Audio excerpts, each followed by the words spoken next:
The gig economy seems to be misunderstood. What exactly is the gig economy and how can it help reduce unemployment?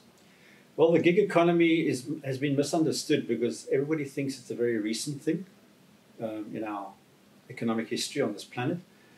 But it's actually been around since forever, where people were doing jobs and helping each other. So somebody milked the cow and somebody actually made a boat and somebody made shoes, and they all exchanged these various gigs amongst each other.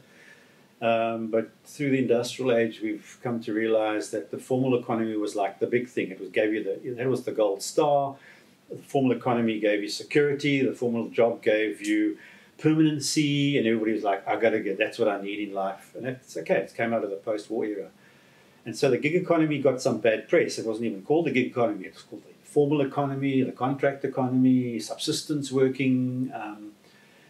And so many people decided, I'm not going to go into that space. There's also separation in the past between the white-collar worker and the blue-collar worker. The blue-collar was a factory worker. The white-collar worker was more in the office. So informal work, contract work, multitasking was considered to be not permanent, and you needed a career and you needed a CV, and then you were in the formal economy and you were okay.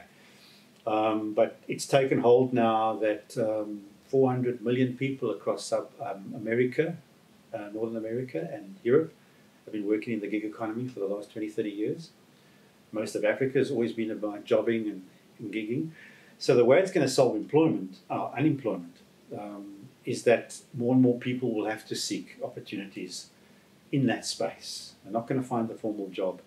And so suddenly somebody coined the phrase the gig economy, and then that took hold because maybe it was a sexy term.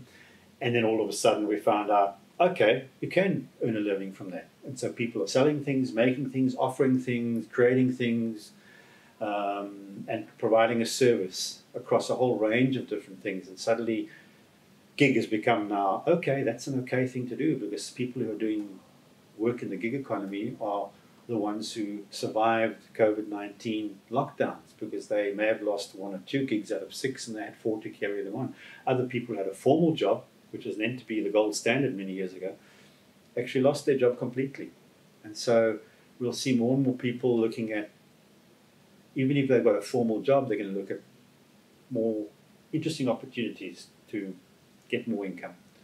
And so suddenly the gig economy is the thing to talk about, but it's misunderstood because it was meant to be, informal subsistence work. No longer. It's more than that. It's creative work.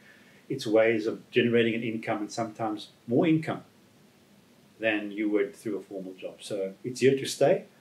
And it's all about being more creative, and it's all about multitasking, and it's all about doing many, many things more than one single thing to earn an income. And so that certainly appeals to the younger generation coming through. They would love to multitask and offer more opportunities. So the gig economy is going to be the sexy word in the future. The formal economy is going to disappear.